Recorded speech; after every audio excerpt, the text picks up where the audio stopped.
Hello, you guys. Welcome back. Oh my God. Listen, I know everybody keeps saying this. Everyone keeps saying that the situation with Akaash just gets worse and worse, but it truly does because you guys, I have found something so insane. This is not clickbait. At this point, I feel like I should be running the FBI. Okay? Kash Patel, move aside because the photo I'm about to show you guys is gonna blow your mind. But first, I want to play some clips that we didn't watch in the first video I did on Akaash. I know a lot of these clips have been going around already and a lot of other creators have already reacted to them, but I still want to play some of them for you guys because they're just so crazy. Okay, you guys, I have really good news. So for the longest time, I told my husband he couldn't look at me until he got to 1 million followers because, like, who the fuck are you if you don't even have 1 million followers on Instagram? Couldn't look at me until he had 1 million followers because who are you? You literally, let's see how many followers she has. She has 31,000 followers on Instagram. And yeah, that's not nothing, but let's be honest. Most of them probably came from this whole controversy. So girl, calm down. And guess what?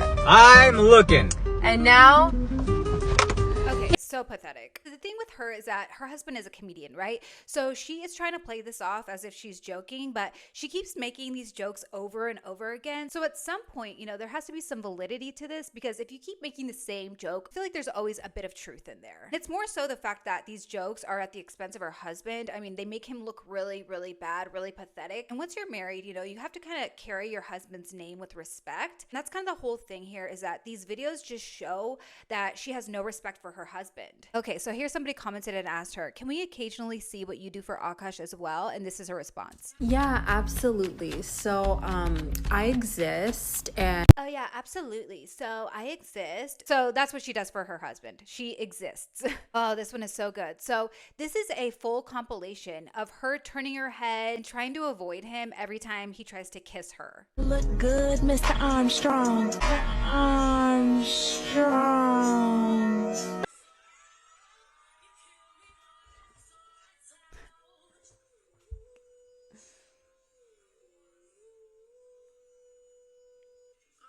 On Saturday when I saw her, I said, Daria, do you know?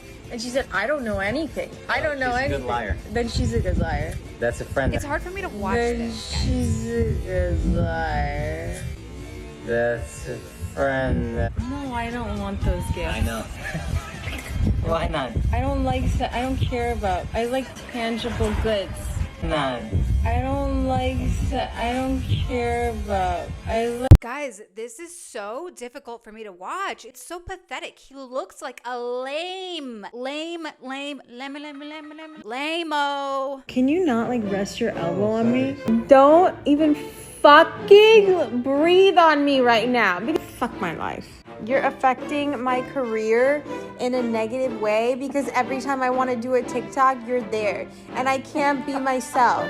I think this is yourself. No, I think, hey guys, get ready with me. I don't think that's yourself. There's another version of myself that you bring This out is the real because you. you're always This is the real around. you. Go to the gym. I just got back. Okay, well, go back again.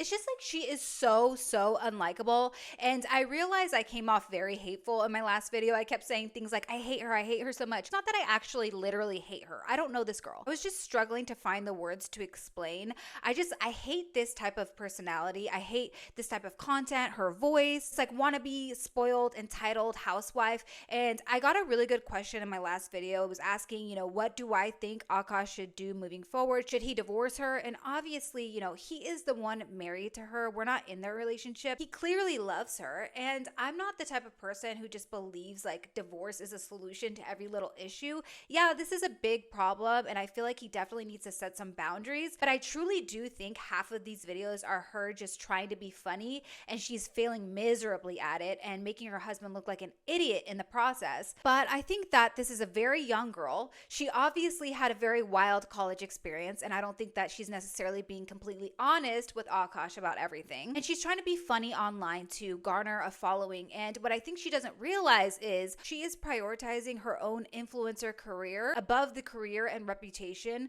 that her husband has already established. And maybe that's giving her too much grace. I feel like she's extremely selfish, and the problem isn't even that she wasn't a virgin. Nobody's expecting her to be a virgin before she married Akaash. The problem here is that Akaash has been running around acting holier than thou, bragging about how his wife was like this innocent princess when they got married. No one one would even have given a shit had he not been online putting down other people about their views on women, about the jokes that they've made about dating their own race. And I saw a video that she posted where she was so pissed off talking about how her virginity is nobody's business and it's no one's business when she lost her virginity. And that would be true normally had your husband not been on several podcasts and made several comments about how you were a virgin when you got married. So thanks to your husband, he now made it everyone's business. This is why I always say, don't talk about the details of your relationship on social media. Don't make comments like this, because once you do, you have now made it our business. You made it the internet's business. And now he's cooked. He's a laughingstock. So this is her talking about her prenup that they don't have. Is it just me, or is the idea of asking a girl to sign a prenup incredibly offensive? And only one way. Like, if I asked someone to sign a prenup because I had some like booming business, then I would be like, yeah, can you just sign this prenup because like I don't want to like lose all my money. But then like if a guy asked me to sign a prenup, I would be like, I would call off the wedding. Like I would literally call off the wedding. You would have called off the wedding if I asked you to sign a prenup? Yeah, like I'm not even joking. I had no real ability to, since you were with me when I was broke. But it's just like, I think it's because guys don't like, in general, like they don't hold the same like values that women do in terms of like loyalty. In general, like I'm not saying like, you know what I mean? Like, okay. Like I feel like guys in general just like aren't as loyal, and like guys cheat more. You're a sexist. That's the thing. I'm a feminist. That's what we code it as, but you're a sexist. It's Whatever. giving sexist. Because we were watching Ranj, aka Real Housewives of New Jersey, like reruns. Okay, who cares? So this is when she posted, she's dancing around to that song, Damiangar. It says, to everyone saying my husband should divorce me, we didn't sign a prenup. And he is in the background laughing as well. So obviously he doesn't give a shit. He thinks this is all very funny. So that was her response to her getting backlash and people commenting that Akaash should divorce her, that she's just a gold digger. She's after his money. He needs to put everything in his mom's name. She comes online and jokes about not having a prenup. And she's so proud of it. Okay, let's just watch one more before I show you guys what I found. You guys are gonna shit yourselves. You know what's wild to me right now? Is that my husband, he said, I just ordered your Christmas gift. I was like, oh, what did you get me? He's like, I'm not gonna tell you. So I'm like, okay, trying to guess. And then he's like, what did you get for me? Excuse me? The audacity. The audacity. The entitlement, the audacity, I'm a little taken aback, and I just want to know if any females have ever experienced this. Yes, they're all going to say yes. This guy spoils the shit They're out all going to say yes, they buy gifts. You know what? Comment section, I want to hear what you have to say. No, The entitlement? I only want to hear females. Because it's like, I'm sorry, like, first of all, how many weekends were you gone this year, Akaash? Working. And I do everything. Oh, okay. Yeah. What was that scoffing? I don't do anything. I didn't say that, but I do everything. Well, that's I impossible take for care me of to do Happy. everything. I take care of our nieces. I run around to Pilates, run back, get all the groceries. I put them away. I clean the apartment. I do TikToks. What don't I do? I'm freaking I need a superwoman. Christmas gift. It's just like, I'm appalled, honestly, at the behavior. And It's the entitlement that you don't think you have to get me anything. That's what bothers me. have you ever watched Real Housewives of New Jersey We're watching it right now. Have you ever It's watched fine. Real Housewives of New Jersey season 3, the Christmas episode, when Melissa got No. the shoes? She got like a Louis Vuitton baggage, and she got a gold Rolex, and she got a recording studio. Did Joe ever ask her, where's my gift? So don't talk to me. Dude, this bitch has a Birkin, several Dior bags. She practically lives at Miu Miu. She literally calls it her home. She has all the designer shit you could ever want, you could ever imagine, like an excess of it, right? All she does on her TikTok, every single one of her TikToks, even to this day, after this whole controversy has exploded on the internet, she's still shopping. She had an appointment at Chanel today. An appointment at Chanel. And she is online bitching about buying her husband a Christmas gift. This is like the most selfish, narcissistic shit I have I've ever heard. And I know that word gets thrown around a lot, but dude, this is the definition. Okay, you guys remember the iconic video of hers where she says she's nostalgic for college because she misses popping her pussy, and how she had a roster of frat boys on rotation. Sometimes I get so painfully nostalgic for college. I was popping my pussy and living my best life in these white boy frat houses, and I had a roster of guys that I would rotate through. Ugh. Sometimes it like literally hurts my heart. A lot of people have been online claiming, oh, she's joking, she was just joking. Well, turns out, take a look at this, guys. An actual photo of her from her college days with her roster of white frat boys. Guys, this is crazy. She wasn't kidding at all. Dude, short ass miniskirt in the middle of 3 frat boys.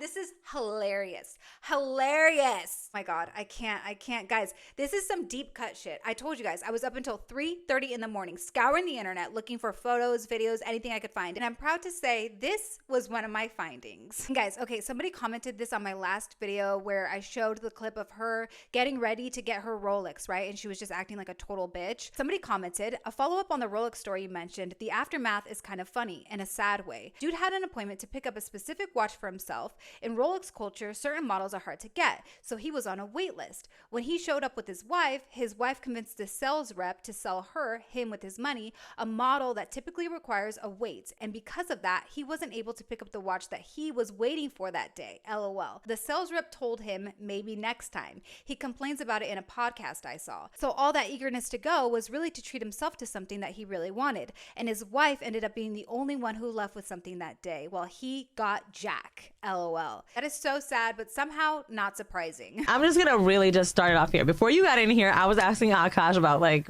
his first time, with you, not as much, but how did it go with other women, talking about never having a blowjob, what the fuck? So he's 34. How old are you? 25. Okay. So you meet him. Yeah. He's never had sex and he's older than you. Were you like, ew? Yeah. It's funny because the guy that I was kind of with right before him was also a virgin. And stole it from a black dude. What's up?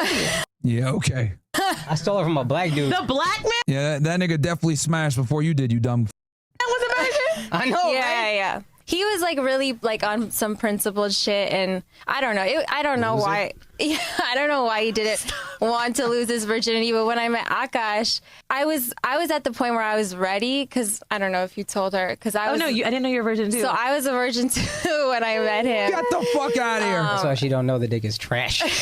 I was a virgin too when I met him, bro. How fucking embarrassing. She don't know no better. Stupid. You gotta get him ignorant. You know what I mean? No, so I felt like I was at a place where I was ready, and then I found out he was a virgin, and then I was like, great. Do I have to wait again? But I think we just connected very well that it went without saying that we wanted to. How did you guys meet? Show. She had a fat ass and I chased her down.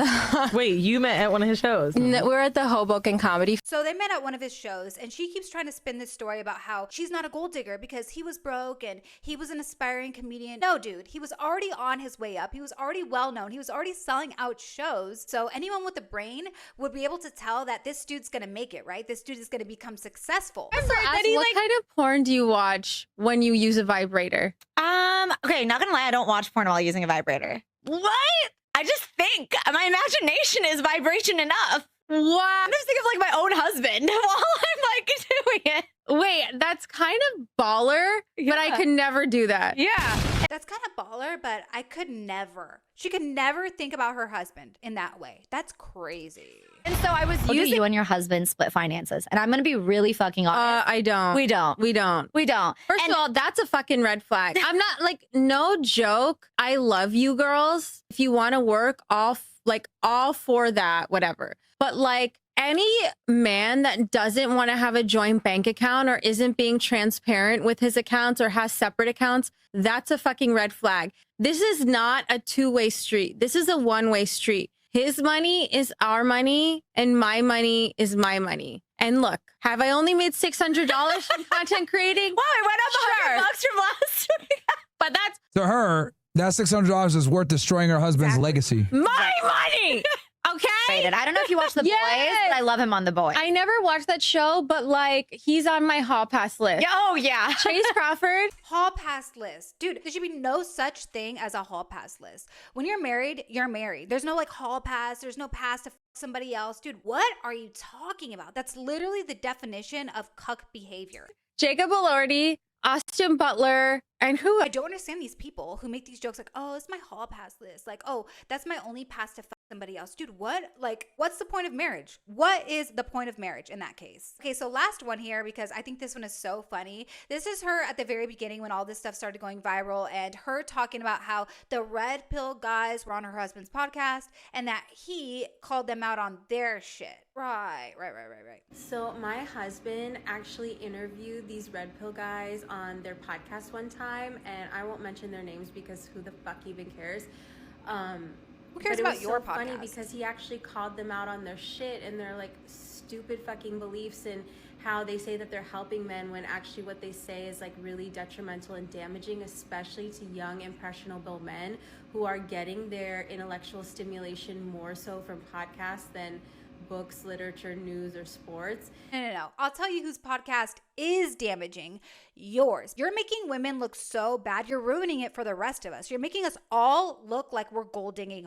Dude, even the biggest, most raging feminists are online posting, don't make me defend a man. Dude, I'm pissed that you're making me defend a man right now. That just shows you who is actually in the wrong and who is actually toxic and damaging. Because he went at them, the red pill guys, like fans, were attacking him afterwards, found pictures of us, and because I'm like objectively attractive, that's why. They were saying that she's so attractive. That's why we couldn't possibly have got together in a natural kind of way, or like in the wild, like it must have been an arranged marriage. Like that's where that whole arranged marriage rumor started, or just like making up all sorts of stuff when it wasn't even true. And I can tell you, like, if you're a young guy listening to this, you don't have to be super tall. You don't have to be tall. You don't have to be rich. Yeah, you do. You don't have to be. To get with a girl like this, you gotta be rich. Spending hours at the gym. He wasn't at the peak of his career when we got No, but he was on his way up, girl. He was on his way up. Let's be honest about that. Together at all. He was really like in the early stages. So it just goes to show you that like that narrative is really dangerous. And I don't mean to laugh, but I'm just laughing because like it just like broke their brain trying to understand like someone that they consider pretty or attractive could be with someone that respects women and likes women and like doesn't believe in their beliefs. Like it just like broke their brain.